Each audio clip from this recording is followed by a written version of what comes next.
Chewing on my futon, hold it up and smoke it. Transgression, a progression of a war we ain't asked for. Transgression, a progression of a war we ain't asked for. It's madness, yo. All the things that we could talk about. Call it. But let's talk about these urban circumstances real quick. And basically, it's we got this. So, revolutionary. Frosty hand. Muhammad is the famed name, forever stand. Standing on royal fusing of justice for the few, ridiculed by the pale terrorists bent on genocidal obsession, rooted in fear of neglection and abandonment, fueled by nightmares of ancestors' jealousy.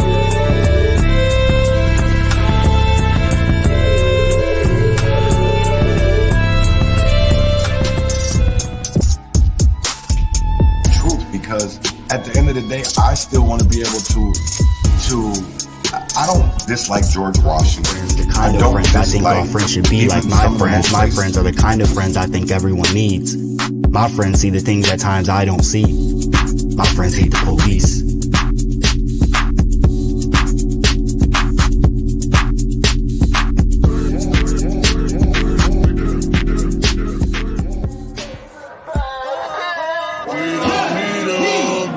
What has changed? Are deemed the criminals, and the blacks are deemed the criminals. Shut up and help. Reflection ain't nothing but the inner child trying to see you. You gonna look? You gonna pick up that book? Lord, keep me far from the faith. Guide me through night and day. Teach me your ways. Show me the righteous way to sway. Lord, can you teach me, please? Show me the way, I'd say.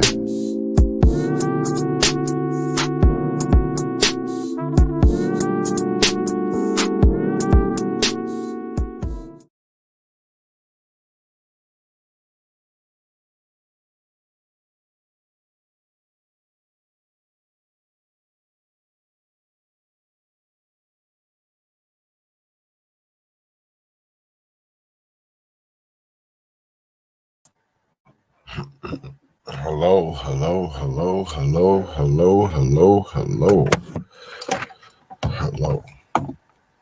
Good morning, and welcome to this Saturday morning to the Urban Conservative Coffee and Conversations. I was blessed last night to be able to go on to Reverend Tim Christopher podcast last night, and I wanted to restream it because I think it's it's a conversation that is needed to be heard. So I'm just gonna get right into it, and it's about an hour long.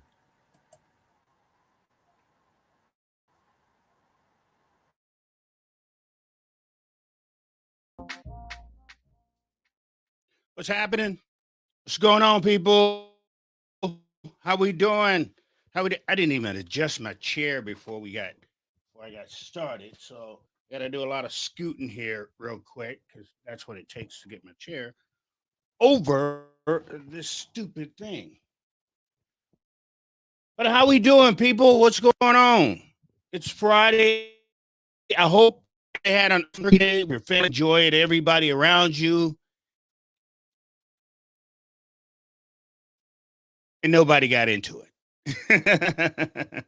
I'm sure nobody spoke about politics around the table, and that's a good thing. You shouldn't be talking about politics around your table because that gets people in trouble, except in my house because we all see things the same way with everything.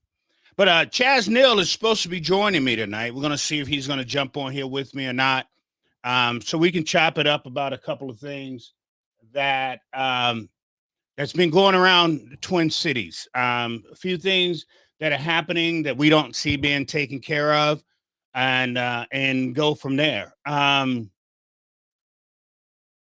Hopefully, is that him? So hopefully he comes on. So because like I said, a lot of times I tell you guys things, and I know you get tired of hearing my voice saying it. So I wanted to bring somebody else on that basically sees literally sees the same things that I see, because he's in the same streets. I see we do this here. Same streets that I'm in, and I just wanted to bring a different voice to you tonight, so you can hear what's going on, so you can be prepared for the things that are going to be coming, the things that's going to be going down that a lot of people don't understand.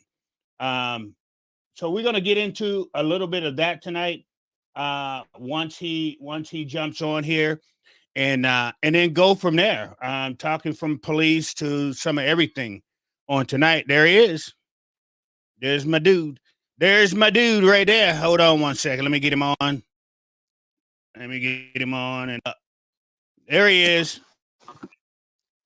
Hey, What's going on, my friend? what's going on with you? I'm good, man. I'm good. You know me, I'm always good. Right. Ain't too much ruffles my feathers. Only thing that's gonna ever ruffle my feathers if God tell me I ain't getting in, but I'm doing everything I possibly can do to Right. to get in. But how you been, man? Oh, I've been good, man. I'm not in the Minneapolis area anymore. I'm in Grand Meadow, Minnesota, which is by Rochester, by Hey, the well, Iowa border. yeah. What? That's where I came and saw you at. I actually saw me in Red Wing. Oh, Red Wing. Okay. Yeah. Yeah. With Michael Holmes. Yep. Stopped down there and seen the guys that was down in that area. First off, you got that ugly Vikings jersey on, but you know what? I'm gonna let that go. I'm gonna let it go. I don't say nothing about your Packers I'm in the background every time I watch you. I'm gonna let it go. Let it go. But hey, I wanted to get into a couple of things. I was going to talk about the little brouhaha that's going on. We'll leave that crap for later on, because that's been completely hilarious to me. You know, especially when people try to, me too. you know what I mean? I love it when Right. people try to shake my boots and they don't realize who they're dealing with. Nah, that don't work here, man. Like I said, the only one I fear is God. Other than that, everybody else is just jokes. We'll put it that way. Hey, but some of the things that you and I always talk about is some of these here organizations that's getting all this here money. Right. And I was kind of disturbed earlier because you sent me you tagged the police chief. Yeah. And so I went on that page and I saw the police chief hanging out with mad dads. You know, Mad Dads, since VJ has left, since VJ Smith has left with that big ordeal, with the sexual harassment and all them allegations and things, they do have a different leader. Okay. Jordan is his name. I think he's a pastor. His church is in Brooklyn Center. Great guy. I met him through Marcus. Um, so I know they're headed in a different direction. I'm not really sure what they really do. They don't really come up in a lot of the things that I look at, that I see, that I research. It's more of the organizations that I'm starting to see now are Truth Center, which is Mickey Frost, which he went up to the state capitol with Flowers, McAfee, and there's some other names that just popped up too. Julie Wickland and Dana Kohler, who was a part of the Minnesota Safe Streets, Clean Streets, Yeah, whatever I they said want. that's the Safe Street group. Yeah, man, and it's so I really there's not a lot that there's so much that I really want to say about that, but the information that I got, the person they signed a confidentiality agreement. but I sent some papers that I'm working on for a violence interruption, and the person that I sent it to, she's like, I've already read this. And I'm like, what do you mean? And she just brought up two names, these white women, uh, that I used to send my stuff to get edited. Uh, my pronunciations. Because that, when I first got into this, I'm not the most smartest man in the world. You know what I'm saying? I've had to really do a lot of self-taught things. You know what I'm saying? Because this is the one thing that I was actually on a thread last night with an individual under yours, and I said the things that I've learned since 2020. I wish I could take a lot of that back, and I know I don't want to get all over the place. But and this is similar because I was just following. I wasn't doing any reading. I wasn't researching. I was just following behind people.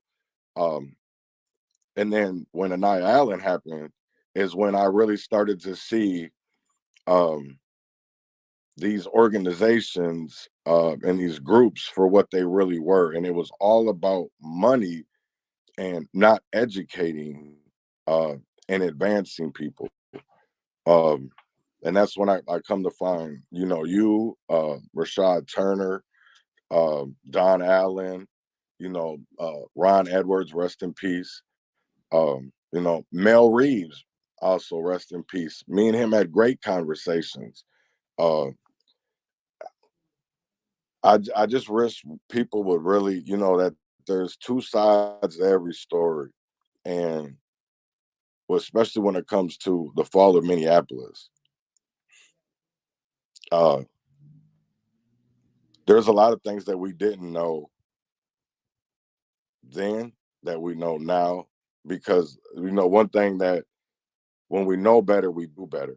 And I'm not saying Chauvin is a good cop by no means. Um, I just see a lot of the comments, and there's been a lot of comments, oh, that he was screwed over by the system, and I'm like, He wasn't screwed over by the system. Thomas right, Lang was screwed over by the system. right, and so was George Floyd, Yeah, but then I think about it, and then I think about, but what about Marvin Haynes?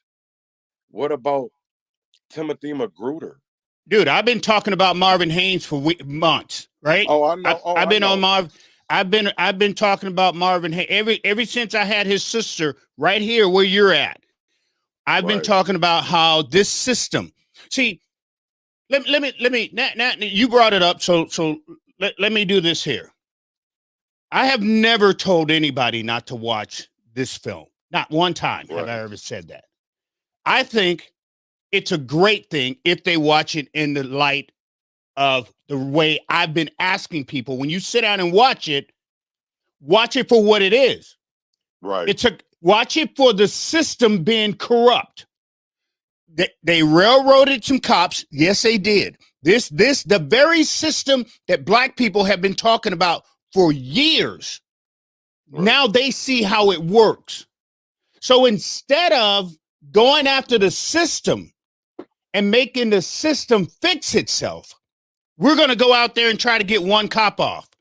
I don't care what anybody say. They can get mad at me. I've said it over and over and over. Derek Chauvin cannot come out of prison. No. The man assisted in a death of somebody. He assisted in that. I've never said that Derek killed him. Right. Did George Floyd take drugs? Yes, he did. He swallowed. We don't know. We really don't know what it was, but what we do know, it was drugs. You've been on the streets. You've been on the streets when. I'm going to go a step further, and by the toxicology reports and dealing with fentanyl on the streets. Thank you. Go for it. My question is, because this is something that has never been answered, was that illicit fentanyl in his system, or was it pharmaceutical fentanyl? Because there is a difference. Thank you. And people don't understand it. And then see, the thing of it is, overdoses weren't peaking at that point with the illicit fentanyl. And here's the crazy thing of it is, what he had in his mouth and what was in the car was some pills that were made in a storage unit, somebody's basement, and literally, I don't know, something just came up across Twitter about Derek Chauvin. Breaking news. I don't know. I'm not even gonna look at it. But yeah, so it baffled me because 11 grams and was found in his, which 3 kills a person. That's right. You know what I'm saying? And for somebody that, I really didn't find out about the illicit fentanyl part of it until the late end of 2020 when I took Narcan training. And Right. one of the things that I seen going up on overdoses is that they were always foaming at the mouth. What is the first thing that you see when they pop up on Thank Floyd? you. He's That's why, foaming at the mouth. that's why I say all of these people who are talking, take that Narcan training. You can go right downtown. You can go Right. downtown and take it, or you could go, what do they tell Oh, you? damn.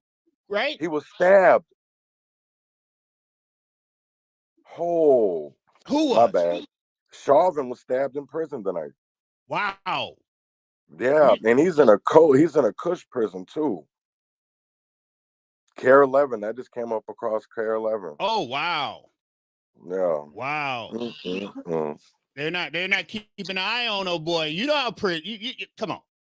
If they wanted to make sure this man was safe, they could Right. do that. Nobody, Right. if they wanted to make sure this man was safe, nobody would get to him at no point in time, right? Somebody had a lapse of judgment.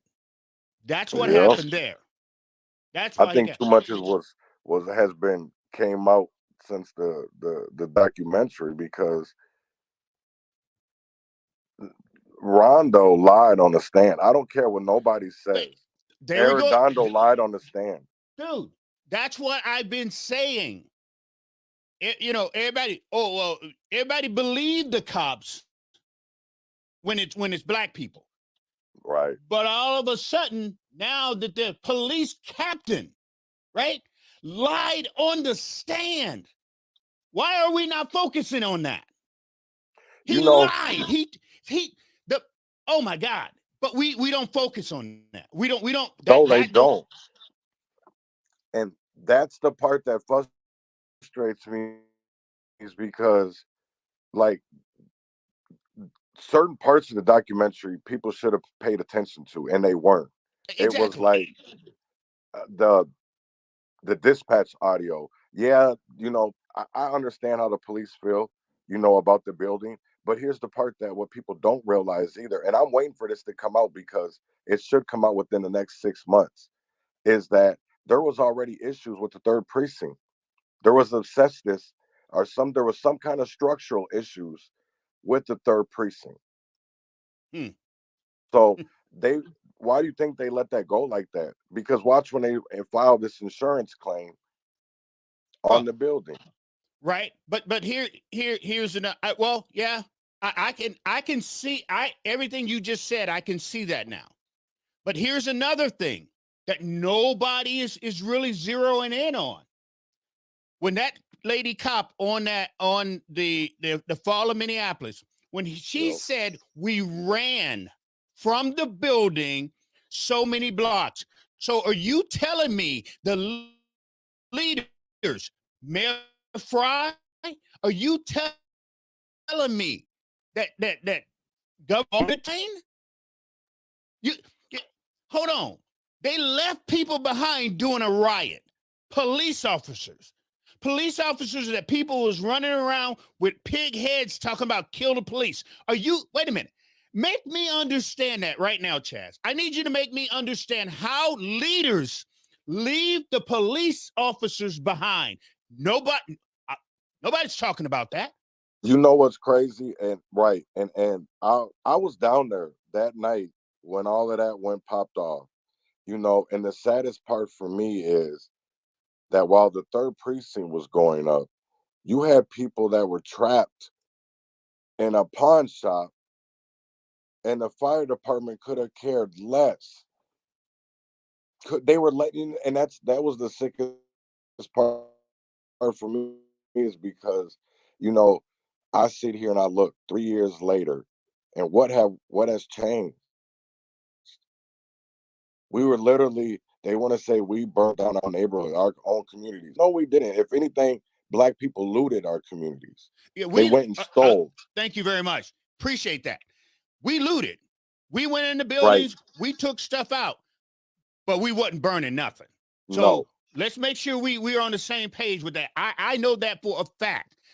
I Right. put together a team, and we walked up and down Broadway, and we walked up and down Lake Street, making sure that we protected the Walgreens, especially in North Minneapolis. We want Right. to protect all of that up there because we got that elderly building right down the street who needed to go into Walgreens, who needed to go into Cub Foods. So that's why we protected that area there to make sure nobody was coming in and burning. But the takeoff from this whole the movie they're putting out is, for me, they did have great points. I've never said they did not. I think where they failed was to start the movie off at 1 minute and 28 seconds, putting dirt back on a man who's already got dirt on him. Put it in the middle. Put it in the middle, but you start that film off with the arrest, straight up. Start it off with the cops showing up. I mean, with the cops walking in. That's where you start this. That's where it should have started. Dirty them up in the middle, but let the film tell the story is what I'm saying. I think that would have been more effective, because by the time they got into the movie, people was already foaming at the mouth because they're sitting there saying this guy deserved to die. Right. Don't give But that's the way they wanted it. Don't give me your opinion. Let me form my own opinion. That's what I was saying.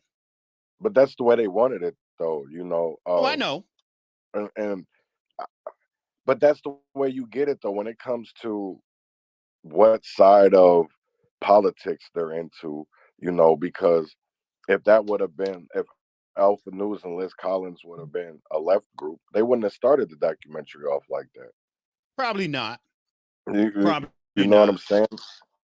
It would have been more about Chauvin. But they was putting that shock into you. They giving have them to. a reason to say that man deserved to die because he was so bad. And by the time you got into the movie, you're not picking up points. Like I say, nobody really picked up the point that they left when they said we're evacuating the third precinct. I know this for a fact, and you know this for a fact. Right. They could have drove that big bear. You know what the bear looked like, right? Yep. They could have drove that bear in with police cars to get everybody out of that building. They could have turned around and went right back out that building, right? Because the people, when she said that they ran and walked fast down the road, nobody touched them because everybody was in shock. Exactly, but you know, I always took something from that too, is that they had moving vehicles out there earlier that day. Yeah. They were you know what I'm saying? Yep. So it was like people already knew what was going on, understood what was going on, because you literally could see all day moving vehicles going in and out, in and out, in and out. So people already knew what they were doing. They were going to give up that building. Yeah. They were going to give up that building. They took all the memorabilia out of that building, everything. They told them to come down and get all their stuff out of that building already. I don't think that they was ready to give it up as soon as they did. Right. I don't think that. But once they came through that gate, everybody was out there was like, what? I mean, could you think about it, Chaz? You had people out there that had no clue. That there was really no cohesion. Everybody was just there, right? There, Everybody right, was right, walking around. They was doing whatever. Police was on top of the building, so nobody was on the grounds once the police came and locked that gate. So let's make sure we right. understand that, right? And the guy said there was one way in and one way out, and the gate was One way locked. Who locked the gate? They closed that gate, right? Up on top of the No, building. see, but they never closed it either because he ran the car through there so they could get through there. So how did they even get the fence back up? How'd they even get the gate back up? They never, once he came through with that, when he ran that fence over, Yeah, it never went back up. it was gone, right? Yeah, after the police left, and pretty much the last police left, that's what everybody was standing around going, what the heck's going on? What the heck's going on? Right? And that's And when they then started going in. yeah, then you could literally, that's why I keep saying, you can literally feel the energy of that out there on Lake Street. The energy was so, it was just like boom. And that's Right. when everybody went nuts. That's when everybody went nuts. Now, in You that know, from the gate though, it's always been a narrative about even especially the first night when people went into Target, they wanted to pay for the stuff they had. Target wouldn't even let them do that. oh Target, wow. so instead, that's what, see, and that's why the whole crazy thing, what always bugged me about people's narratives, and especially about Umbrella Man, you know, there was always a narrative and never the facts about any of the situations that were going on. Because literally, I will say it like this: Target is to literally blame for what happened to Target. I don't blame that on the people because they tried to pay for the water. They tried to pay for the milk because when the police started tear gassing and doing the flash bangs, that's the quickest way to get the things out of your eyes because then people didn't have goggles and all Yeah. that yet. So that was the quickest way. So they went in there. Target had them products. They little people, they tried to pay first, and when they wouldn't, Target told them to leave. So what do you think the people were gonna go do? Mm-hmm. Yeah. Well, hey, it was out there like that. And that's another thing about that whole thing.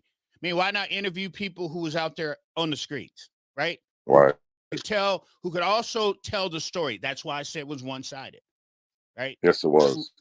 I've always said that's one of the things that no ifs, ands, or buts that I do. I'm gonna give you both sides of the story. I'm not just gonna give you my version. This is what happened, and this is what I think, right? Right. Same thing with with this film that they put out. I know what happened because I was out on the streets every night that this stuff was going down. I know the rubber bullets that police was shooting at people, right? Because it was right there on Lake Street when the rubber bullets was being shot. So my wife was sitting there I have pictures on my phone of my wife literally helping 13 and 14-year-olds that were being hit by rubber bullets. And it was sick because the police didn't even know who they didn't have no targets. They were just shooting.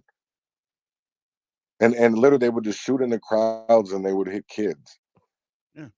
That went down. That happened on there. Yeah.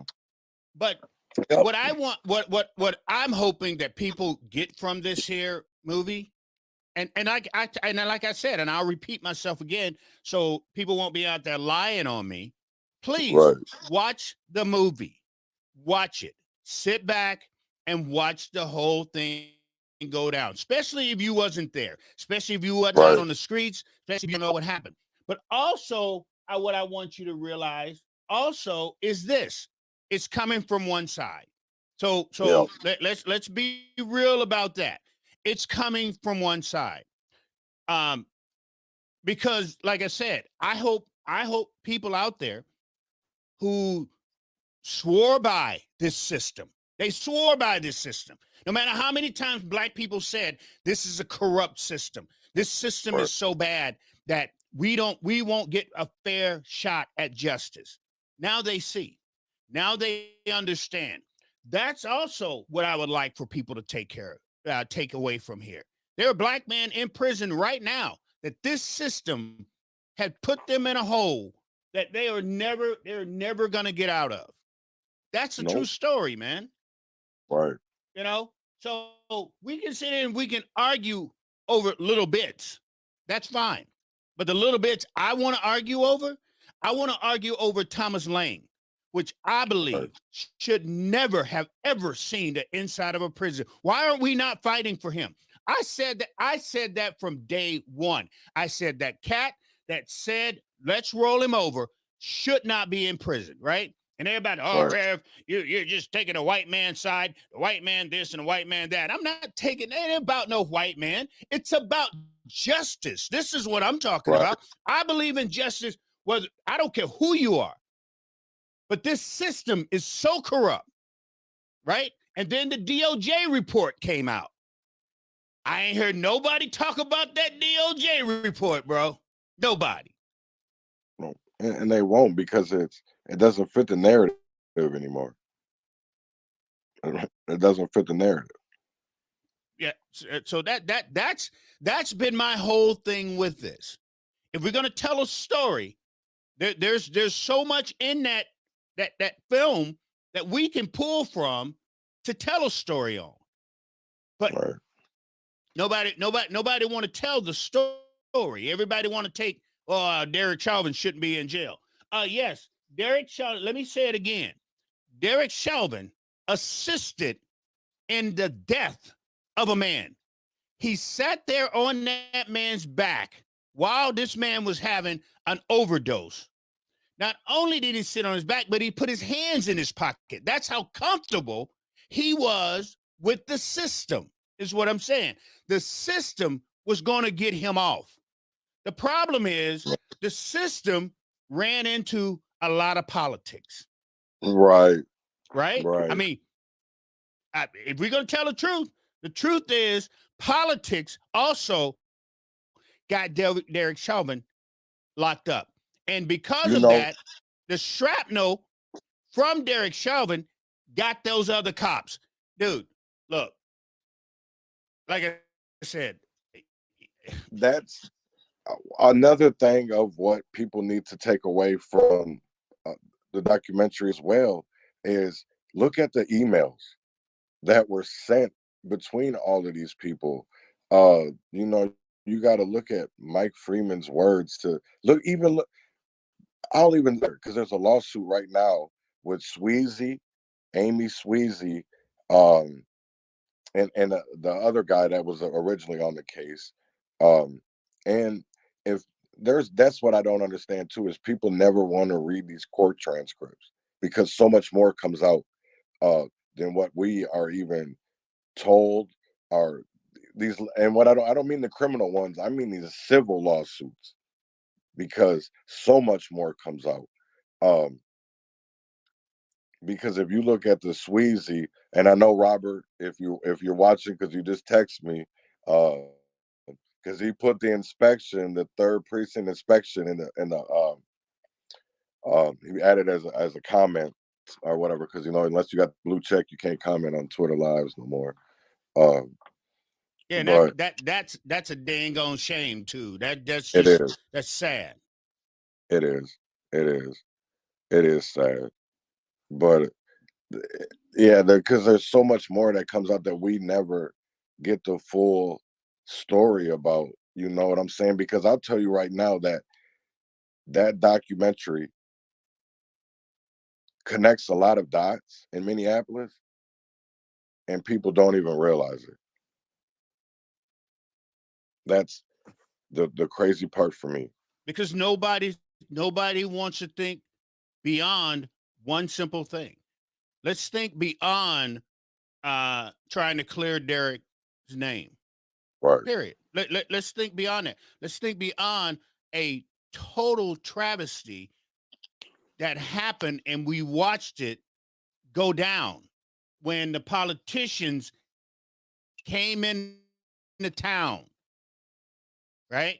They all came in. Right. But let's be real about it.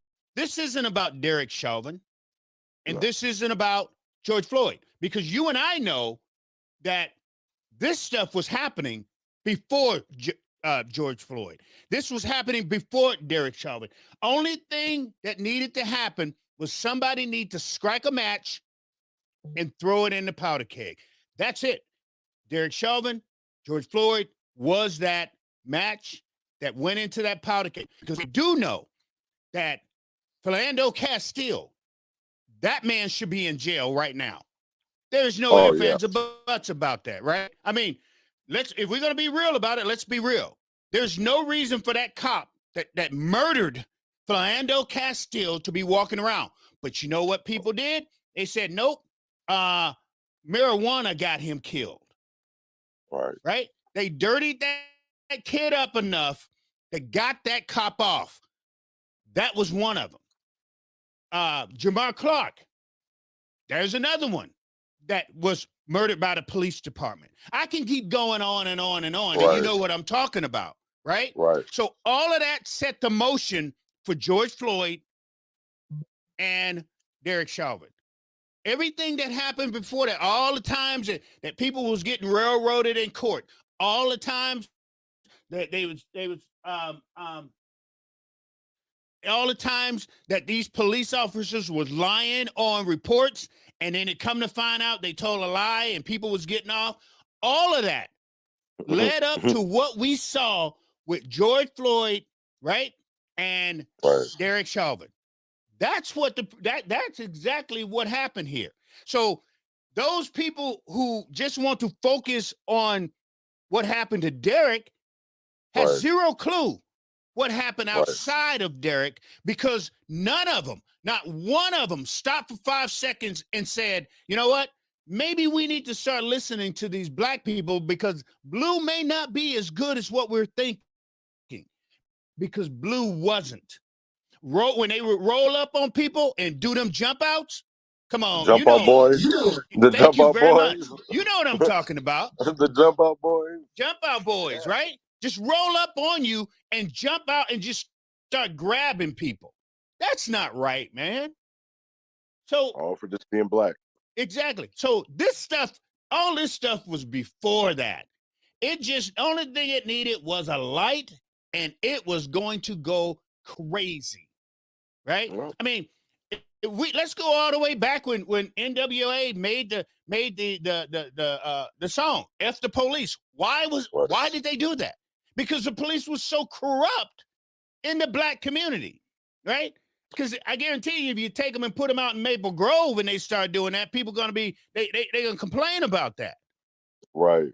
So and you make a very good point though too, as you said the other night, is they didn't believe it until they seen Rodney. I'm talking about Rodney King. They wanted didn't to even see believe video. it with Rodney King, bro. They all this time. Oh, show us some tape. There's no way the cops are that bad. Show us. We didn't need to see it. Boom, Rodney King pop up, and now it's, oh well, he deserved it. He shouldn't have been moving. He should comply. See, thank you, and I'm glad you just said to comply, because that's what they always want to say. It's just even like with Johnny Holloman, out of Atlanta, Georgia, the deacon, all because he wouldn't sign a ticket. And man, you know what I'm saying? And it's like, it's crazy to me that nobody just ever wants to look at the bigger picture. They always just want to take fractions of it, because literally Minneapolis is I'm not going to say a hellhole, because we still have a chance at coming back. You really think so? You think downtown Minneapolis, you think it's gonna come back? I do. I do. And I know my thinking is different than a lot of than other people's. But I do believe that if we educate and keep on educating. That's why I love Don Allen so much, because he is about, and Rashad Turner, because they are about educating our future generations. And to me, that's where it's all about, because that's what's lacking in our communities. And I'm talking about the Black community, is education, because there's all these programs, there's all these things of advancing us, but because we don't know who to talk to, or we think that we're not worthy enough. We're not, because I'll tell you right now, if it's weird to walk into a room and go to ask for a loan or apply for a loan, and everybody that you're looking at is white, and you're judged the minute you go in there. And even if, when it is, somebody that maybe looks like you, shit, it don't always go that way either, because I can say right now, Bobby and Cedric, Walter, our representatives don't represent the Black community anymore, because they packed up and left. That's the one thing that bugs me about the Black community is the white people, they stay in their community and prosper it. The Black community, the minute we get money, we want to go move somewhere nicer instead of putting that money back into our community. But see, it was set up Because you that go to way. any corner store, it's not Black owned. It was set up that way, and we know that. This is what I can tell you. This is somebody with a 700 and higher score. I state that it's designed that way. I had 3 guys. We all had very, very high credit, right? Yeah. If you go down Lindale, right across the street from my church, there's an empty building, and it's been empty for I don't know how long. We applied for a loan to buy that building. We were turned down. That is a true story. I wanted to buy that building, and I even put videos out saying this is a building I want to buy. That building is right across the street from the church. I wanted to buy that building to house all of the, because I had my front garage and my back garage full, dude. I couldn't even park in the dang garage. I had so much stuff. So I needed a place to put this stuff. When that bank turned us down for that loan, I knew right then and there how they thought about the Black community. Because if it had been then right on Lindale and Lowry, there's a corner store that's not Black owned. There's another Stars food store that's right down the street. That's not Black owned. So I can tell you for a fact, there is something going on with business loans trying to buy property in North Minneapolis. There's something's wrong with that when it comes to Black folks. Can I say something real quick? That owns those buildings down there that these Black people got. They actually just came out with a study saying that they're still redlining, that there's still loan discrimination. They've just proved it in 2023 that it's still being done. So they can say whatever they want. Oh, there's opportunity now. No, they're still discriminating against Black people trying to get loans for businesses or homes or anything. In 2023, these banks are still doing it. It's crazy. Right. And there's so many other stories like Rev. Fully understand. Right. I think even Black people these days still want to deny this stuff too. Thank you. And that's the part that, I love about Rev, because, going into this, because before, and I'm glad you hopped on, because he brought you up last night too, which was, I wish I was on there with him. Like, no, I'm gonna bring him on I've been on his a few times, so I'm gonna bring him over here, because he does bring a different outlook, and I love this man to death. I would do anything for him. You know what I'm saying? Like, I've learned so much, and he's been like a father figure that I honestly, of something that's missing, everybody that talks about that reach one, teach one. He did that. You know what I'm saying? Because every time that, I've been in situations, um, and I don't like to reach out and ask people for help. Um, and But with you're Rev, learning to. right. You know what I'm saying? And with Rev, it's never been, uh, he's always extended that hand. It never made me feel any type of other way, and that has always included me. I mean, I've met so many people through him as well. You know what I'm saying? That have given me opportunities, and honestly, if it wasn't for Rev, I wouldn't had uh, a bill being debated on the Senate House floor. You know what I'm saying? I wouldn't know some of the people that I've had the opportunity to work with, even though they may be Republicans.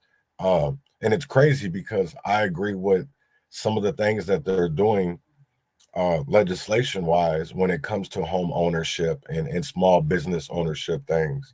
Um, And because that's what we have to realize as people, is that this is not always about party. It's about policy. And we should be right, thinking about that. We should be holding politicians accountable based off of what they are doing or not doing for our communities. And it's not like people are so interested in adhering to this cult mentality instead of right, just voting by their own basic needs. And I think that's something that you and I continuously try to drive home with people, is right, stop adhering to what your parents were. Stop adhering to what you think your family is supposed to be, just because you're black, or just because you're white, or just because you live in the city, or just because you live in the country. No, go off of your own basic needs. So what if your grandparents were Republican? You don't have to be. So what if your parents is Democrat? You don't have to be. You go off of your own actual thoughts and wants and what you need. And I think largely a large portion of the population does not do that. And then the other right, large portion of the population doesn't want any involvement at all, because they're so turned off, and because they don't find any party that affiliates with them. They're so turned off, they don't, what are they going to do? They don't want no parts, and I don't blame them. right. And that's and like again, like you said, it's designed that way. And Yeah. I honestly, I don't know, how to break.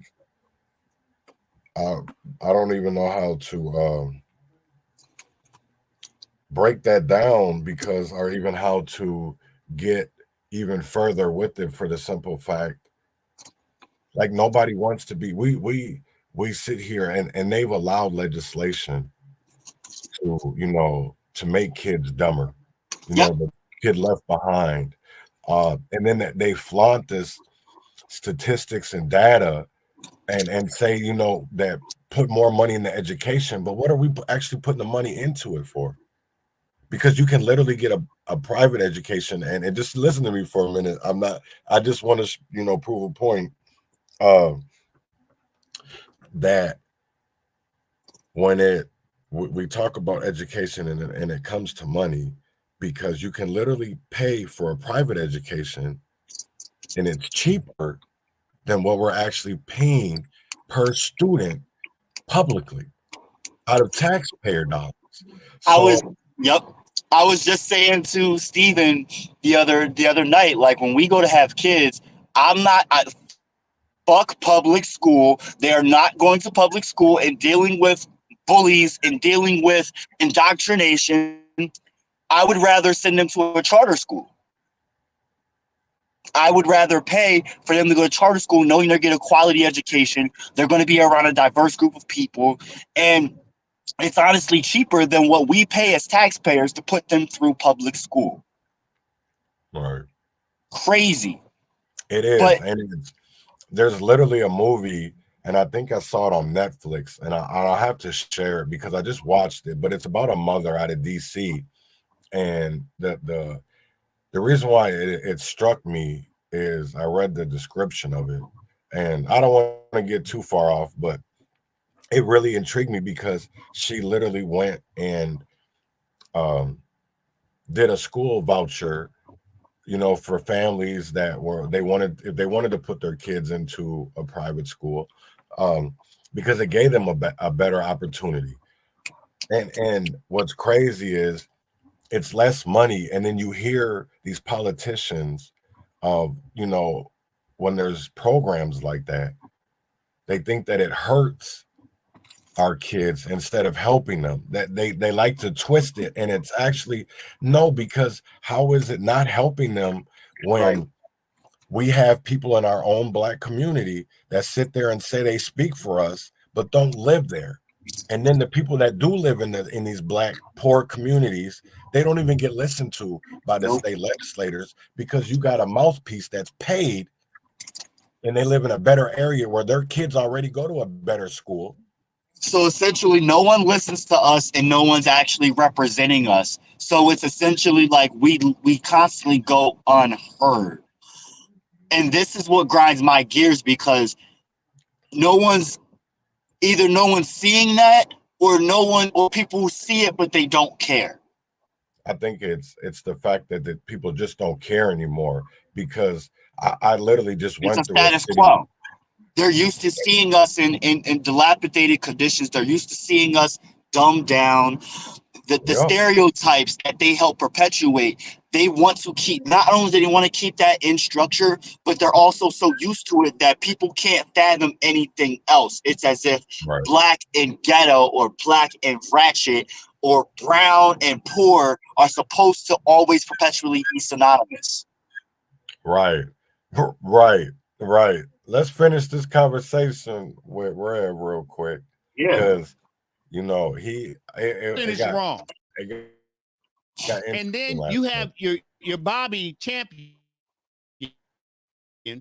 who pat the dude on the back. And the only thing he do is take care of so many people in that community.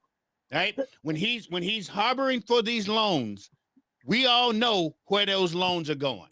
And that money, and I've said it over and over, that money never touches the ground. That's why it's so bad. That's why it's so screwed up down there, because it never touched the ground.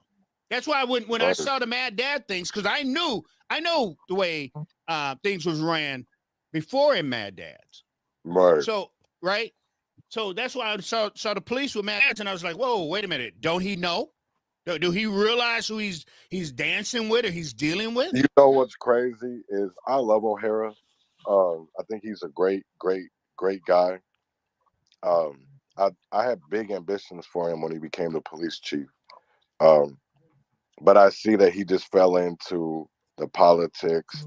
And that's what bugged, and that's why I tagged him in this, because I knew he would come up in conversation. And again, I think he's a great guy, but he's already fell in with the wrong crowd.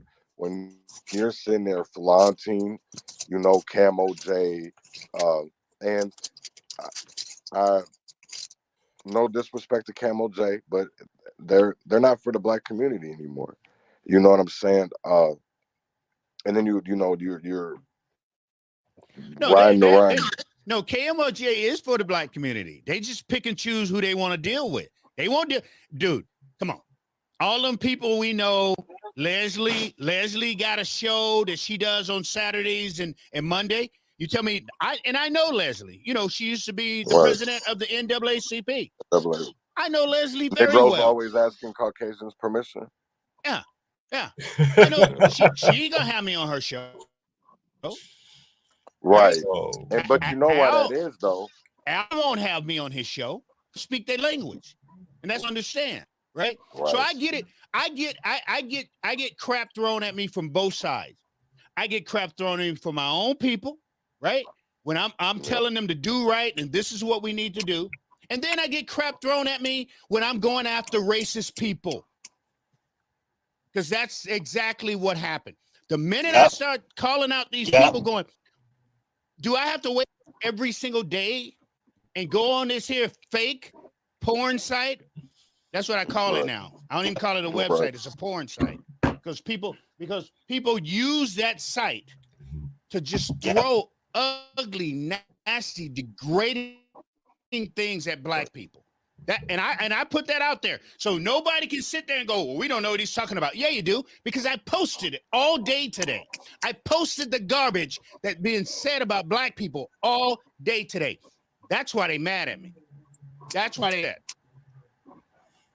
Because I'm telling people that we need to stop it, right? Because we got too much invested together if we come together, right? Look at immigration.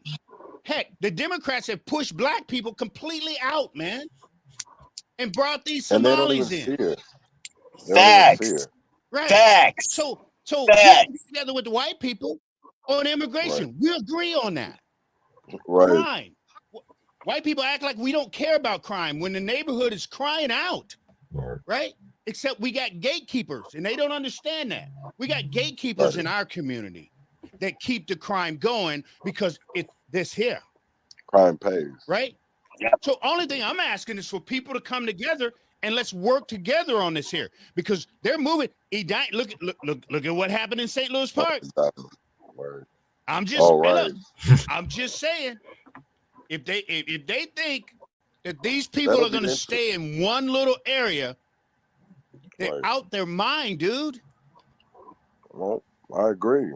I definitely agree, and that's what's crazy because, you know, I sit there and I think, especially about the violence and all of this money, and I'm thankful that this man just, and I can't think of his name off the tip of my tongue, but dropped a lawsuit just recently suing the city of Minneapolis about their violence interruption programs and how they give out money, who they give out money to, where does it go? Because literally it goes to the same people. It goes to the same people. And the same people, but here's the thing about it. Think about this here for a second. So the sister runs a program, the brother runs a program, and then the son runs a program. And they're all getting money. And the cousin writes the legislation. Say that again. I missed that. The cousin writes the legislation. That's a family business. And that's what we're fighting against. That's what we're fighting against, to get these people to understand that it's a crooked system. Yep. Whether it's the justice system or the system that calls themselves doing things for black people. We get railroaded all the damn time. And then you're gonna get mad. So you think your little actions that this fake website is gonna go out there and take a little clip of something that I said about a brother? And that's what I'm talking about. I have never, ever said anything bad about Walter Hudson. Ever. I've given Walter Hudson kudos for everything that he's done for me. I've always said, and when Walter Hudson is on here and he's saying some things that even I gotta go, ooh, I have always had that man's back. Name one bad thing that I've ever said about Walter Hudson. You can't. You know why? Because I've always been in this man's corner. Hell, I'm sitting here telling this man dead in his face that he could be the governor of this state. If I told him, if we do this right, Walter, you can bring people together. Only thing you got to do is let me teach you how to deal with the people that you are never around. Right? You know who Michelle Gross is, right? Yep. I got him with Michelle Gross. That's what I did. That's why I was so invested. I got the brother with Michelle Gross. And for him to believe some garbage, and then he reposts that garbage about me, someone who's been there thick and thin for him, that hurt me. So you know what? I called him a joke. Yes, I did. Yes, I did. Because he has my number. He could have easily called me up and said, you know, people are saying you hate white people. What? No, I would have said, Walter, These are a bunch of fools. These are a bunch of agitators, and these are a bunch of people who want me to shut up because I've been calling out racism. Yep. Wait, what color is the missus? My wife? Yeah. My wife's white and Puerto Rican. Got a white father. Got a Talk white about brother. Are you racist? Because that's all they got. That's it. When they got nothing else on me, right? Because what I was explaining, what I was explaining was these websites that's out there that these white people go to, and they're dogging my people. Now, that's every day, right? They do that every single day. I did it one time, and they had a fit. So if I did that every single day, what do you think they would do? They'd lose their damn mind. Pitchforks and torches, they'll be looking for me. But they can, it's okay for them to sit here and say black people. The dude, it's on my page. Dude told me black people are the reason for crime. Really? Right. What? So you telling me that the dude that went into the church and shot 9 people, you're talking about the dude that went and shot just a couple days ago, shot all of them people up? That was a black guy? You're telling me the one that went to Buffalo and shot the black people? So we're the only ones when I walk through these prisons and I'm looking at all these white faces, black people I'm going, only do petty crime. Smoke. According to one website, only black people commit crime and give their people a reason to go and dog black people out. And for Walter to walk into that and believe that and then turn around and use it as a campaign to come out and watch this film. Wow. No, I ain't screw never that done dude. nothing to that man but praise Whoever that y'all man up. talking about, When that man screw went them. down to North Minneapolis, I went down there not just to hang out with him because I wanted to protect him because I know what's down Talking there on about Broadway, Walter right? Hudson. Right. I stayed there until I helped Walter pack his stuff up.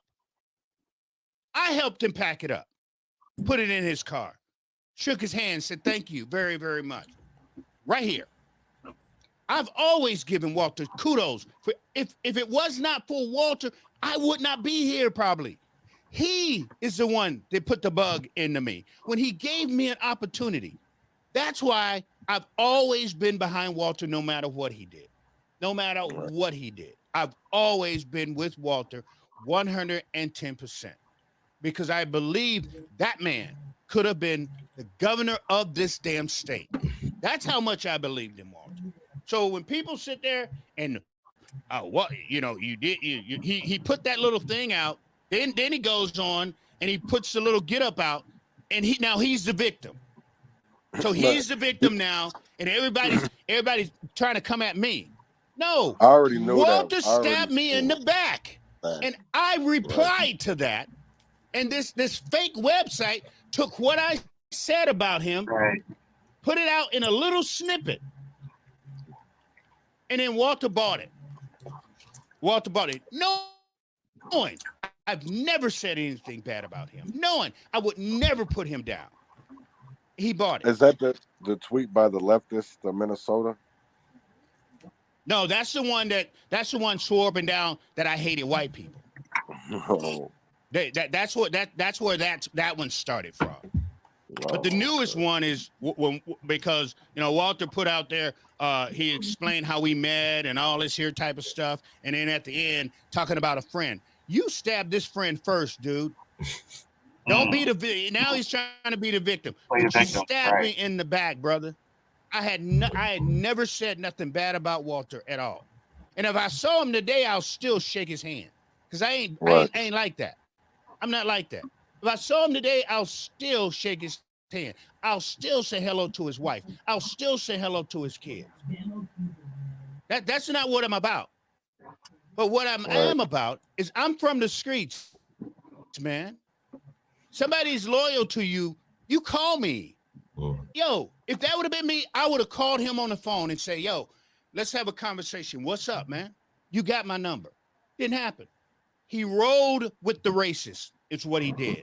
all them You people. know, Yeah, that's what happened. I So that's I what's going on I right now. agree with you 100% because when it comes to and this the way that the world is that there's so much that goes on publicly that I think people sometimes would rather run to the public because they know it. And that's what I take from Walter is he saw this as an opportunity to engage with his constituents and a voter base that it's an election season. The election we just passed one. They got to gear up. So at the end of the day, I honestly don't feel like he meant those words because I see Walter as somebody that when he knows better, he does better, and he just can't publicly take accountability. But I know damn well that he's going to do it privately. Hey, but he didn't have to use me, brother. Right, He didn't. and that's He didn't the have to saddest use part. me like that. Because like I said, I would never do that to Walter. I would But you have a following. I would never do that to Walter, at all. But you have a following. That's why he did it. Well, I would never do that to Walter, right? And then this other Yahoo sit there and say I'm irrelevant. Leave me alone, and I would go away. And the only thing I ever asked of him was when he's talking about the black community, right? When he's putting down the black community, be fair. If you're gonna do that, have somebody on your show that can speak for the black community, because the people you got on your show, He does. He's got AK. But AK ain't never been to the black community. I know. AK don't know nothing about what we do, brother. He doesn't. How is he gonna speak for the black community? How is he gonna speak for somebody like myself or you and do what we do for the community? He don't. But he agrees with John Justice. It's what he does. Right. And that's why he's on that show. John won't bring somebody like me on his show ever again. Right. I was on there before. I don't have no beef with John Justice. I prayed for this man. My church prayed for this man when he went through heart surgery. Prayed for him every single Sunday. Every single Sunday. There's no hate for him. Right. I'm just asking him to do what's right. Yeah. That's it. And because of that, because he has to feed those people and he knows what I'm talking about, now I'm irrelevant. And he gonna put me out there like that. Right? So at the end of the day, like I said before, my friend, I'm having a good time. Here's the funny part about this whole thing. So the first day they attacked me, I got 20 new followers. Right? I got 13 new followers today. I was like, is that what you have to do? You got to get attacked and people will come and follow you. Yeah. So, if that was the goal here, this fake website, it backfired. It backfired. See, because when you're doing God's work and you're doing good, God will take care of you. God will take care of you. So again, I have never said anything bad about Walter, ever. And that's the thing that gets me about all these people who are putting this stuff out here about me. Right. You can't find one place that I've ever said anything bad about that particular man. I may have said things bad about everybody else, but not Walter. Right. I was behind Walter 110%. No matter what he said, with some of the things, again, I was like, wow. We've had conversations. Would get on here, and when people talked about him, I would say, that's my boy. I understand what you're saying, but that's my boy. So, again, I've never said nothing bad about him. I think when people was running around talking about I hate white people, because if I hate white people, I gotta hate the very men who raised me. Talk about it. Married my mother in 1975. He's straight out of Boise, Idaho. I put him on here a couple of times. He's a white man. I gotta hate him. If I hate white people so much, I gotta hate my grandson's mother. She's a white girl. I gotta hate her. So there's a lot of white people that I would have to hate in order to hate white people. But they didn't have nothing else to come at me with. They didn't. Right. So they figured this will dirty him up. This will shut him up from talking about racism. This will get him out of our hair, and we can keep doing what we want to. We can keep spreading crap about black people all we want to, as long as we get rid of that one. So that's what this, at the end of the day, when it's all said and done, that's what this whole thing is about. The racists came after me and tried to skew my name and my personality and who I am. And I was mad at Walter because Walter came with them. Right. Period. So he can put as many things out there, calling me, oh, you do people like my friend. No. Walter stabbed me first. And what people don't understand, I'm from the hood, brother. I can turn this cheek so many times before my hood ways come back. Because you're not gonna break me like that. You're just not gonna do it. So I'll call Walter. I will. I'll be the man, and I'll be the one that pick up the phone, and I'll see if he answers. If he answers, we'll have a conversation. Well, I hope he answers. I really hope he does. That's how this whole thing started. Because I start talking about these websites that give people permission to say some of the rudest, nasty, degrading things that I've heard about black people. And I see it every single day. And I do the same thing. I do the same thing when I hear black people talking about white people the way that they do. I've been drug across that whole firestorm that happened a couple of years ago. When I went after them black people for saying some of the things that they said. I mean, they've toasted me. They toasted me for about 5 days because I stuck up for white people. When I went and met with Bob Crow, the black community toasted me for that, right? When I went up to Hugo and prayed for those people, the black community toasted me. So when people sit there and don't know me, don't realize that I don't pick sides, and then you wanna dump on me and treat me like garbage, and you don't know what I've done. You don't know the white people that I feed, right? You don't know the white kids that I've helped out. Nah, man. Like I said, the internet is garbage, and there's a bunch of garbage people who are on the internet, and there's a bunch of garbage fake websites out there also. Yes, there is. There is. People can take that and do it what they want to, but this is what I know. I've got families that I've got to get toys for the kids. I got families that I've got to make sure that's got some food. These people have some food in their mouth. I had retired, and everybody, oh, Rev, you got to do this. Rev, you got to help. Rev, we need help.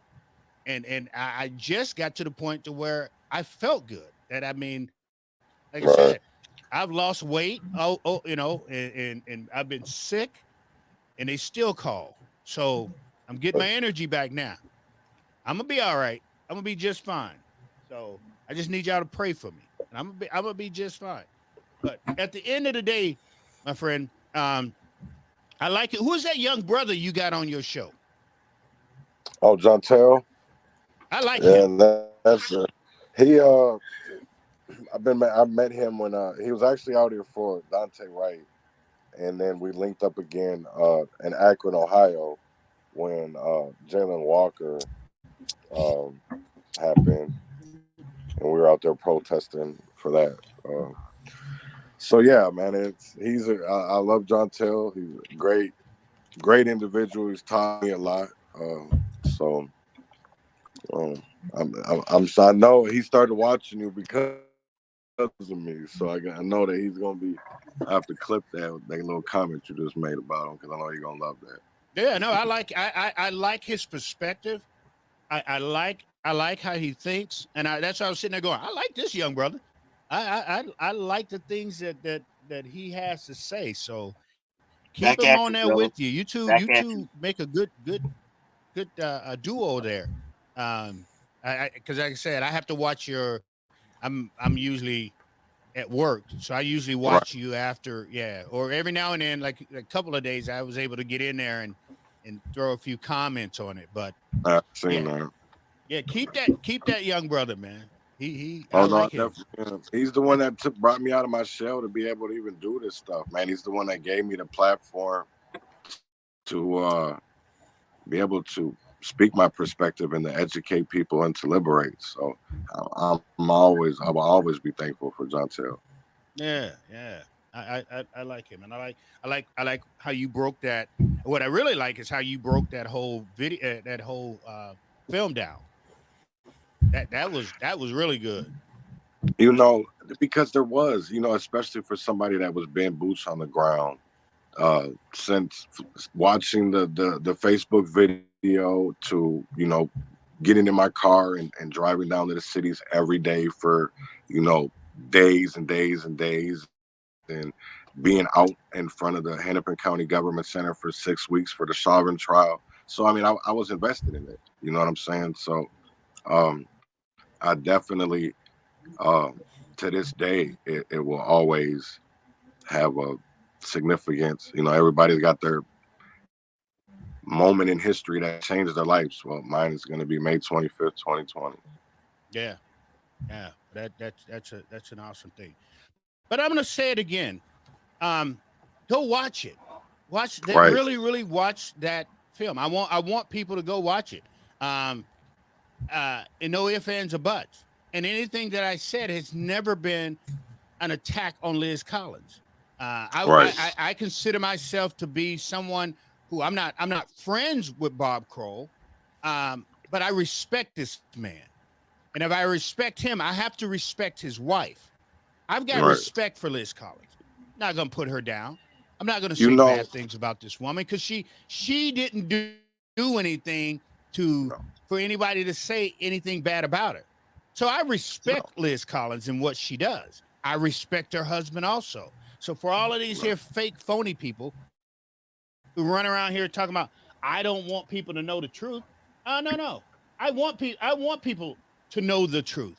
That's all I want want to the know truth. is the truth. But the truth that I'm looking for and asking the people to realize is the truth that the justice system is broke.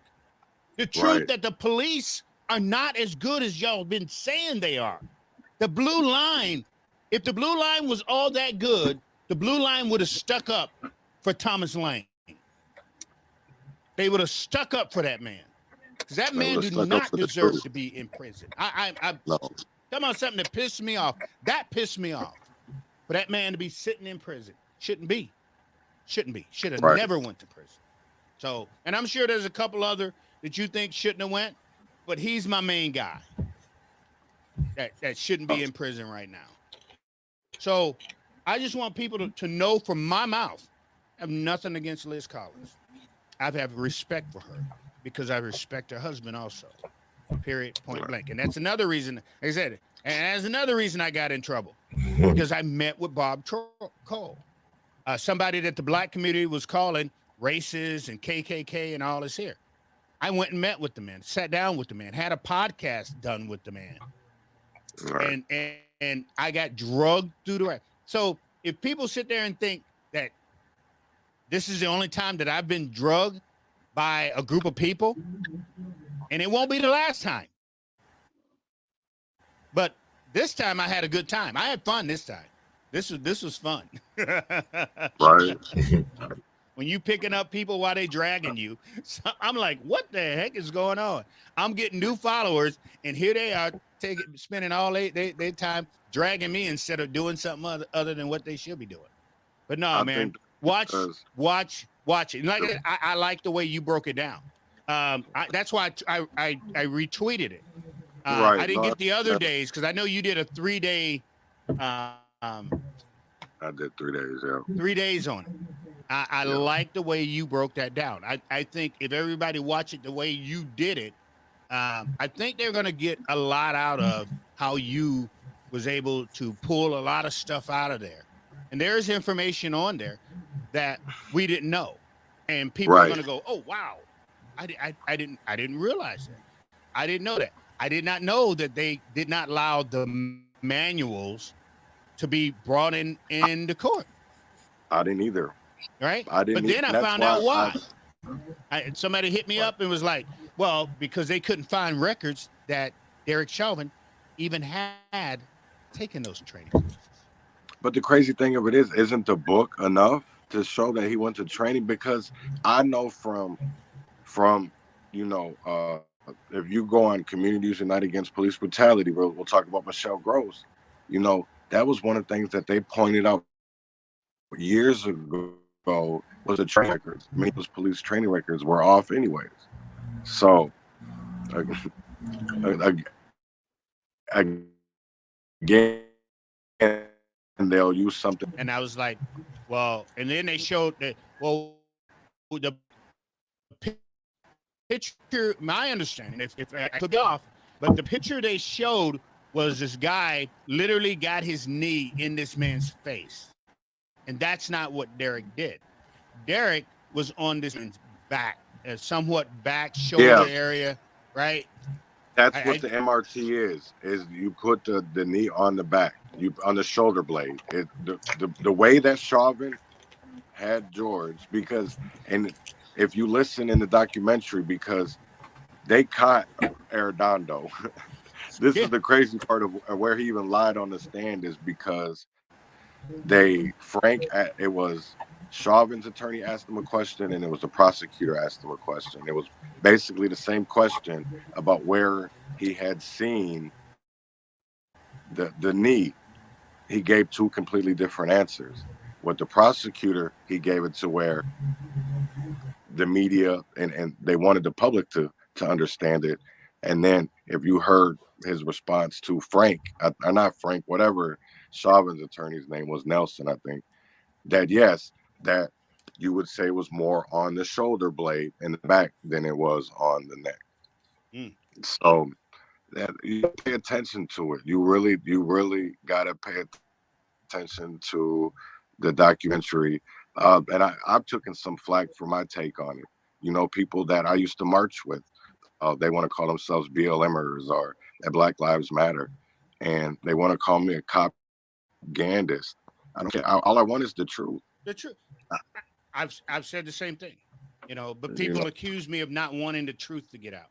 Please, I'll say it again. I want someone to post where I've said not to watch that video. I've never said that, ever. I've been critical of the video. Right. I've never said that. And I've got every right to be critical of the video. I don't have to go with everybody's decision or thought on it at all. Just like I ain't seen nobody fight for Thomas Lane. No. Nobody. I ain't seen nobody said anything about that man.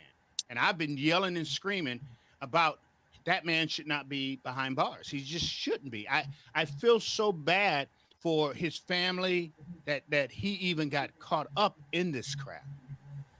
It should not be. Should not be. No. But as far as I go, Derek Chauvin has to do some time. Well, it looks like he might not survive the night. So I'm not wishing anything bad on the man. I'm not either. What's her name? Potter. Kimberly. The cop that Kimberly shot Potter. Yeah, she had to go to jail. There's no ifs, ands, buts about that, right? Yeah. I mean, we can sit here and go boo-hoo. She would have been a rookie. I don't think she might have went, but her being a veteran and a trainer is what put her behind bars. Right. So it is what it is, my friend. Hey, I appreciate you jumping on here and chopping it up with me. I thank you. I appreciate you having me on. You bring some perspective. That's why I keep telling people. I know they get tired of hearing me say the same things pretty much. But if they hear it from somebody else, then maybe, we'll be a little different as it goes along. But That's it, man. Anything last parting words you want to put out there for yourself? No, man, I don't. Everybody will have a great night and enjoy your weekend. That's all I got. Sounds like a deal. Well, I appreciate you again for coming on, and you got write that whatchamacallit down. I got it. I got it. I'm gonna write it down, because like I keep telling you, anytime you want to come on, man, you don't have to ask me to come on, dude. All right. If it's a night that you're off and you feel like hanging out, come on, man. Just hit it, and I'll hit the button, and there you are, and we can chop this up, no problem.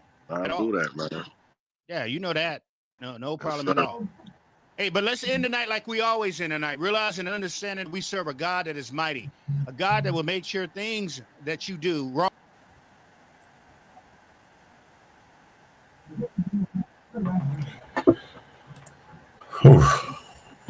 So that was a conversation that happened.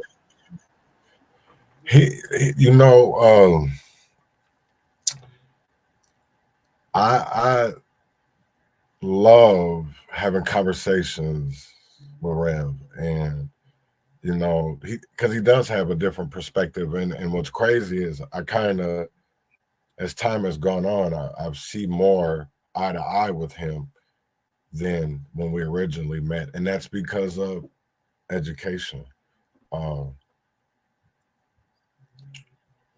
Because he does take a lot of flack. He does take a lot of flack, and a lot of it is from the Black community. It's the same people. Yeah, because he doesn't pick sides. It's not about sides. It's about right and wrong. It's about us getting what we deserve. And sometimes us as Black people are the biggest obstacle getting in the way of what we deserve, but we were trained to be that way. It's like a self-sabotaging, like we just are in this circle. They put us in this circle. They set it up for us to sustain our own demise. Literally. They made it so we self-sustain our own demise. And I want people to really think about that for a second. Because everything that we do as a people shows that. Everything we do as a people shows that. So in order to break that, we have to hold ourselves accountable before any other group, before anybody else, so that we can make sure we're safeguarding, so we can make sure that we've already taken care of one thing. Now let's come for everybody else. Now let's come for everything else in this system that keeps us down systemically. And I don't think that we do that. We're doing what everyone else tells us we should do, even when it comes to fighting for our own rights. Right. Right. That's the right. You make a very, very, very good point, because we sit here and I sit there and I wonder what has changed since 2020. Everything's gotten worse. Right. And we don't even realize it because of the simple fact of we're too undereducated to realize it. I was just reading an article because Divine and I were going to have an episode about, I'm trying to connect the dots between the dating world and how it has been decimated by technology and the social media apps, but also how people have been dumbed down. So I saw this meme, just bear with me here, this meme about this guy wanting to get back to real dating. So he had this idea, or maybe it was a girl that gave him this idea that, hey, you should ask a girl, what book is she reading? And maybe we could have book dates where we, talk about the different chapters and what we learned from it, And the girl was like, what the hell? I don't read no books. Get the fuck out of here. I'm not too surprised by that. It's not a male thing. It's not a female thing. It's an American thing that people just don't care to learn, and in the dating world on top of it, think of how much more not wanting to learn or listen decimates social interactions between people. So how are we to learn from one another, gain new perspective, and get somewhere with growth in our communities if we're not even listening to other people's perspectives? Right. Well, that's yeah, I don't even know where to even go with that right now, because it is, we've social interactions is so much different nowadays. I'll hear people like, oh, I got a bunch of friends, and they'll be like, oh, well, why don't you invite them over? Well, they don't live in the state. I've never met them. And you'd be like, wait, what? So how are they your friend? Well, So I get play this. with them on Fortnite, or I'm on a Discord chat with them, and it's like, wait, you what? So statistics, there's this article I read about how my age group and younger, millennials, Gen Zers, they don't have friends. And if they do, it's one or two that don't live anywhere near them, that they generally don't Right. see or have never seen. They don't have girlfriends. If they've dated, it's just dated. They've never been in a relationship. And these are all, I'm talking about specifically like straight men. Okay. I'm not talking about the queer community. I'm talking about straight men are not having families. They're not even dating, and they barely have friends. And it's a significant percentage of this population coming up. What is that saying about what our world is going to become? Because these men aren't even interested in having sex. That's bad. That's really bad. That says a lot about the breakdown of our social structure in a society. You know what I mean? Like, that shit's crazy. That's crazy to me. But when I look around, I see it and it makes sense. But then you tie that into the relative overall dumbing down, as they're calling it, Right. the dumbing down of society the dumbing down of American society. Sorry,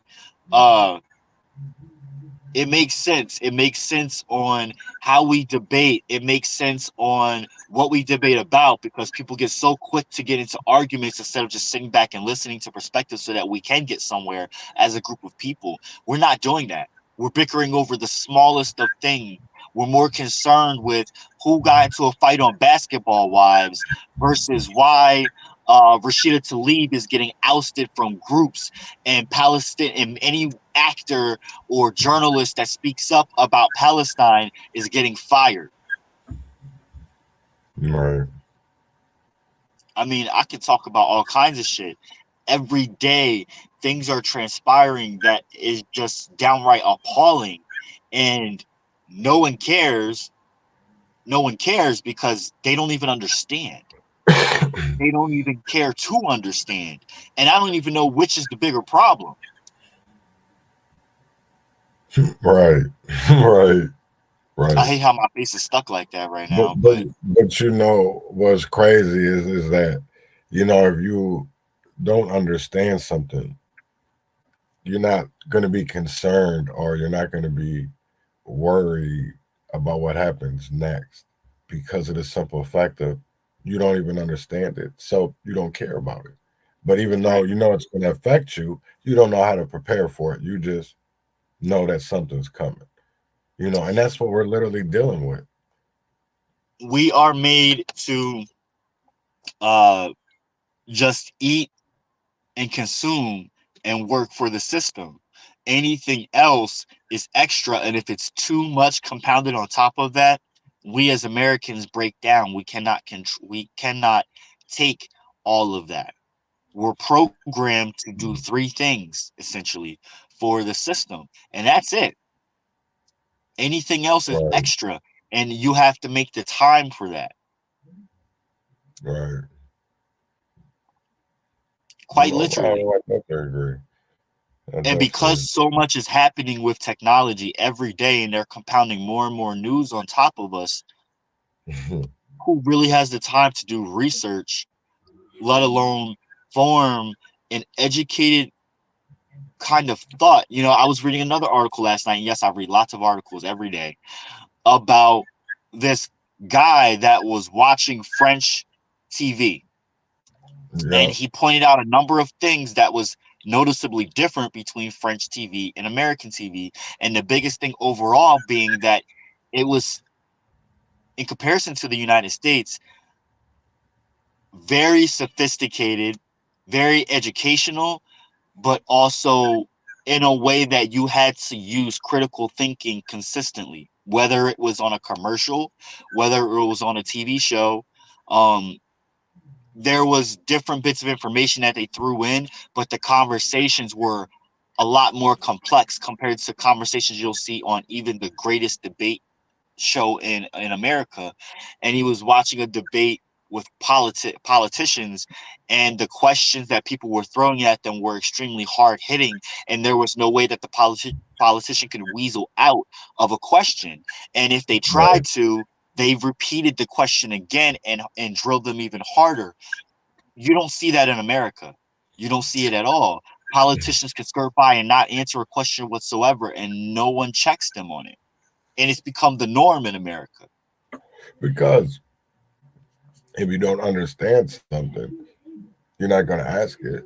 Or you don't even know about it, you ain't going to ask it either. Agreed. And that's what we deal with, is a lot of people that don't, you know, I'll say it like this, right? Is I'll talk about this last election in Minneapolis. You literally there was better candidates than who won in certain wards, but they only won for the simple fact of that the money behind them, who they were paying, and for the simple fact of that money was able to be enough to dirty the other candidates that were better candidates. and that's the whole crazy thing, because if we're voting on policy, the worst candidate in some wards won. Yep. And that's disgusting. Yep. That's literally disgusting as hell, that when we as voters think that because there's a R in front of the person's name and then you see a D in front of a person's name, that you're voting for the lesser of two evils. No, you're not sometimes. Because I'll tell you right now, in some of them wards, you literally voted for the demise of our community. Yep. That's what you did. And that's what you're about to see in North Minneapolis. And it's sad as hell. It's sad as hell that politics and money matter more than policy and people. And let's not forget about image, because they take these hunks of clay and mold them. The system molds these people into what they want them to be, at the behest of what they want to change or keep as status quo in various communities. Right. So it's also about installing puppets, just like we see with the imperialist system, the imperialist machine of the United States, a corporation across the world, how we topple governments and install puppets that we want so that we can take oil or copper or gold or whatever resource we want to extract from that country and make it our own puppet state. We do the very same thing here in America, especially with Black and brown communities. And people, just because they see a Black or brown face, they associate it with, oh, therefore us. You got to really look at a person. Do you see a soul in there? Are there policies speaking for the fact that they may have a soul and understand compassion, the concepts of compassion and humanity? Because not a lot of these politicians do that, no matter what side they may be playing for. Because again, it's not about sides. It's not even about right or wrong. It's about policies. It's about humanity. It's about self-sustainability, because this system is not sustainable. We as people, we as a being, our bodies are self-sustainable. Money and this system is not. Period. I went off on a tangent, but everything I say, if you connect the dots and if you can critically think, it'll make sense. Me as a person, I don't feel the need to, and I know that sometimes I may, like, the things I say may not make sense to some people, but I know that I'm getting through to some people. And for the people that I don't make sense to, I think if, and I don't mean this in a condescending way, but if you go and start reading up on things, over time, the things that I speak right now will make more sense. Right. But there's a lot of things that you have to really take a better look at instead of just judging it by skin tone, instead of judging it by what you, like you said, an R and a D, because it's not about either one of those things. It's Right. about what someone is representing in our communities. And like we know, half of the population doesn't even vote because either they don't understand, they don't care because the system is keeping them blinded or too busy to You know, care. And that's part. Go ahead. somebody made a good point the other day too, when I don't even know what I was listening to, but they were talking about, we always talk about the jury of our peers. Well, first of all, y'all got to register to vote to even be on a jury. And I didn't even realize that. So I had to go Google that. That's how they get the jury people to go to jury, is by the voter rolls. And I Yep. never knew that until just recently. So it's like it even made me want to push more to get people to go register to vote. So that's definitely something that I'm going to be doing this up to the next election, is getting new people or people to go register to vote, for the simple fact of, if we want an even justice system, then we need to start being involved in that justice system. Because we can talk about it all day, but if we're not actually doing things out here to make it better, then it's just all talking. It's just, why come on this fake ass social media sites, and I, like Rev says, these porn sites, and you know what I'm saying, if we're not actually going to do shit. You Because know, it doesn't, you people, don't even got to go vote, but at least go register to vote. that part. So You know what I'm people saying? people talk about this whole thing about, change is not going to come from within. Like, I believe it comes from outside and from within. But if we're to do that, it has to be a huge overtaking. It cannot be a couple politicians here and there seeking to do good and break things down from within. You're only one person. Yes, one person can enact a lot of change, but in this, with a movement, that's where we make that change, with a whole bunch of Right. people flooding and storming the halls and breaking things down from within, and a bunch of people on the outside storming the outside, climbing the walls, breaking the roof down, everyone together dismantling something at once. That is when the change will happen, not from a constant shaving away. We're not making any dent whatsoever. No. And that's the bone I have to pick. So if we are to make a change, I have no issue with people voting. I want people to vote, but I want them to vote for something that matters. I want their vote to count. If your vote doesn't count, don't vote. And people get that misconstrued and just attack me. If you're attacking me, that's because you're listening to the system and you're letting the system speak for you, instead of critically thinking about what I'm actually saying here. I want people to stand for something. I want them to vote for what matters. I don't want them to just mark something down when they're really not actually critically thinking and understanding about what they are checking off and who they are checking off for. That is the issue that I have, and I will say it till I'm blue in the face. I graduated from high school, so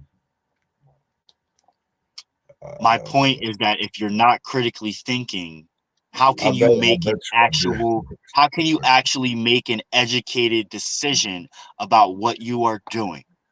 If you are not, you shouldn't be voting. You need to be doing research and looking around and seeing who your candidates are, what they back, who backs them, where their money is coming from. Do your due diligence as a citizen, because it is your right. And then go vote. Because registering to vote, voting is very important. Oh, damn. And Thank it you, comes Larry. down, I appreciate the compliment. Fucking trolls. you know, when people cannot critically think or understand or comprehend what we're saying, they go for something so superficial because that is a reflection of themselves. So when you're Yeah. looking at the superficial things, you're looking at yourself and you're probably pretty superficial yourself. And I love that people point that out themselves. We don't have to do it. Sticks and stones may break my bones, but Larry's bitch ass words will never hurt. And also, but you know what? Words are spells. I truly believe that. So when you're spewing out toxic bullshit, where's it coming from? Larry can kiss my mixed ass for all I care. Like Rev was just talking about the fact that he got a bunch of people saying he was racist and all this perceived negative attention coming at him, but that actually sparked conversation. It brought more people to his attention, or him to That's more one people's point. attention, and it sparked more He's from the conversation police. there. So I welcome it, to be quite honest. He's It's not from the something that police. I care about. What I care about is actually getting through to people and changing hearts and minds, having educated conversations with people that want to engage. Well, Larry's And a you see, this liberal. is doesn't matter to me what they are, whether liberal or conservative. I can't stand either. Might be a But progressive though too. there are commenters from YouTube, and YouTube does have a lot of trolls that just kind of Trolls. Right. they kind of find our page out of nowhere and don't understand the concept of anything that we do here, which is indicative of our nation, and it proves the point of everything we've been talking about this whole web show. So I really do appreciate whoever this person is jumping on and saying what they're saying, because it really does help and back our point. So thank you, Larry. Right. And for everyone else watching on Twitch, Facebook, and everywhere else, there's a commenter on YouTube called Larry. I'm not sure what their point is or what they're trying to say or what they're trying to get at. But they're taking jabs at our physical features. That's the best way that I would put it. So Not anything that was saying. shout out to Larry. Right. Liberals move out of their hometown for better education and opportunity. Wow. Yeah. Okay. What do I'm not progressives do? sure where they're going with that, but I don't agree or disagree. I don't think it makes sense, but whatever. Conservatives use mega. Conservatives do the same thing. So Yeah.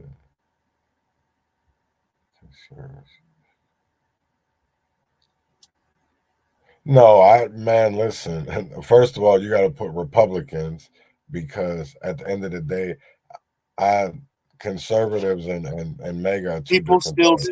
people still see conservatives and Republicans as synonymous, and they're Right. not. No, we're not. Who's in denial? We never denied or affirmed anything, and what you're saying doesn't exactly make sense. So again, critical thinking. Our country lacks it, and this person is proving that. So thanks for proving more of our points here. I love this. This is great. We should do this more often. Like I said, we were talking about the other day, we are going to be engaging more with all of our other platforms, not just Facebook, because we do realize we have other followings on YouTube and Twitch. And Instagram as well. So we will be reaching out to all of our followers on the other platforms as well. Man, like Bernie Mac say, fuck them fans. Fuck them I don't fans. even. It's not even fandom that I'm worried about. No, I was just trying to make it funny. I know. You know me. You know, better homes, better gardens. Just need some warm leather mixed with amber. It'll be okay. Woosah. So how was your Thanksgiving? The day of mourning. How was your Happy Genocide Day? Oh yeah. I do want to say Larry should probably listen to Divine Marie's new album release, out in stores everywhere. Came out on 11/11. So go check out the significance of that number and listen to the album. You might like it. Happy Genocide Day to everyone, or belated Genocide Day. It was, every year I get angry and bitter, and then I go numb. And this year was a little different. I drank some coquito. And for those who don't know, coquito is a Puerto Rican holiday drink. Usually drink around Christmas, but it's done during the holidays, and it's like coconuts and rum, and it's like eggnog with coconuts and rum is the bbest way that I could Oh describe my it. Lord. And it's so good, like it gets you so fucked up. So me and my partner, we had a good time. It was a good night, but for me, it's all about still. The day itself makes me cringe, so I just try to stay off of social media. I don't want to see Right. people's turkeys and foods. Do you know what I mean? I could care less. Um, I don't understand what the hell they're talking about. Saying something that They make no sense. troll Yeah, is code for you don't have an intelligent rebuttal. Liberals are progressives, you idiot. Oh, are they? I know they're Democrats, but there's different factions. There's different sections. You got there's a liberal Democrat. You got a centrist Democrat. You got a progressive Democrat. You got a Democrat socialist. They're different because they have different thank you, policies. thank you, Chaz. Uh, Correct. no, and then there's moderates. So you are the idiot, Larry. Um, so don't tell me that there isn't difference between liberals and progressives because there is. There is a difference. Even Look, I bet you this person barely even they probably just watch Fox News all day or something. Um, probably just you know, sits in his grandma basement I'm eating not in the Twinkies and interest. SpaghettiOs. Ooh, yeah, man. I have so many things I want to talk about and how like this conversation could go, but I just want to stop and say that I really appreciate the talk that you and Rev had. It was really dope. And at first I thought y'all were live, like talking That was I last wanted to night. jump into that conversation, yeah, and talk with Rev, and then I realized like you were on his show. But Yeah, that was that's pretty it. dope. We've got to have him come on a bunch of our shows and talk different stuff. I think that would be really um something I think people really do need to see and hear from all three of us and all three of our Right. perspectives, because we do offer slightly different perspectives, but we all can agree or disagree respectfully. And I think that people definitely need to hear more of that. We all have very different personalities, and I would love to get into some chats with all three of us about a number of topics. Whether it's in Minneapolis or whether it's in Philly, I think that we could have some very, very enlightening chat. So I would look forward to that. Y'all had me going this morning. Like I know I woke up late, and I apologize for missing like the beginning of the show and everything, but dude, that was really dope. Negro, you weren't even invited. No, I'm just playing. I'm just playing. I'm always invited when I get I'm just a playing. notification, bro. Right. Like look, I assert myself. Right. Shit, Any I final asserted words? myself. Any What? final words for today? Yeah, I just want to say everybody be safe. I want to say free Palestine. Divine Marie's new album release is out. Divine Marie's album is out in stores now.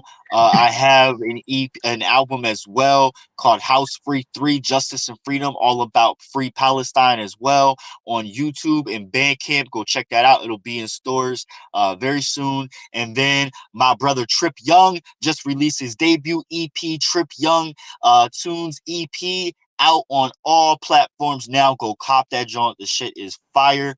And shout out to Lovely Parker, who just dropped an EP as well. And my brother, the Urban Conservative, got a deluxe edition of his debut album, CNWA, coming out real soon. So stay tuned for that. He also got a new single dropping too. Just a little plug there. Also, we are in the process of rebranding our platform into a new, cleaner look and platform and vibe. So please follow us on this journey. Our YouTube, Twitch, Instagrams will stay the same. We are going to have a TikTok coming back to you very soon, and our Facebook page is going to change. So from now until December 31st of this year, we will still be operating under the Leon Block Independent Media, but come January 1st, 2024, we will be operating as the Leon Block Network. So go follow the Leon Block Network on Facebook now to stay up to date and up to date with us. However, we will still be posting on the Leon Block Independent Media for the time being, and kind of just carrying over to the new network. So those are just a few of the announcements I wanted to drop real quick. Go listen to Divine Marie's new album. Yes. Go do that. So y'all already know what it is. Thank you for tuning in on this special episode that I had on this Saturday. I hope everybody had a good shank. You get that shank giving. Not that I wish harm to anybody. You know what I'm saying? So I hope that whatever, but I just thought it was funny though, and I'm gonna leave off at this, that literally we were talking about the fall of Minneapolis last night on Rev Show, and all of a sudden breaking news that Derek Chauvin was stabbed in prison. I just thought that was crazy. Yeah, I was sitting there, breaking news came across the phone. I was like, what the fuck? But see, that's a rabbit hole that people don't want to jump down, and I think people really should, because it's go into watching that documentary with the open mind. I don't even care if you go in there with the open mind of this is just all bullshit, this is all lies. But at least go look into them lies, because you're gonna find truth in them if you believe those are lies. So there is things that were fucked up in that documentary, especially the first 5 minutes where they demonize and belittle and degrade George Floyd. But after that, there was a lot of education. There was a lot of things that were valid points. And I'm not saying that Derek Chauvin is innocent, because again, he did kill George Floyd. So at least help was involved in it. So and with that being said, I'm gonna leave off. Be back Monday, 8:30 Central Time. So I might even be no, it is 8:30. I do 8:30. So with that being said, y'all already know, y'all tuned in to the Urban Conservative, Coffee and Conversations. Win or fail, freedom or jail, heaven or hell, wish us well. Every day, fighting for my life. Every day, fighting for my life. Fighting for my life.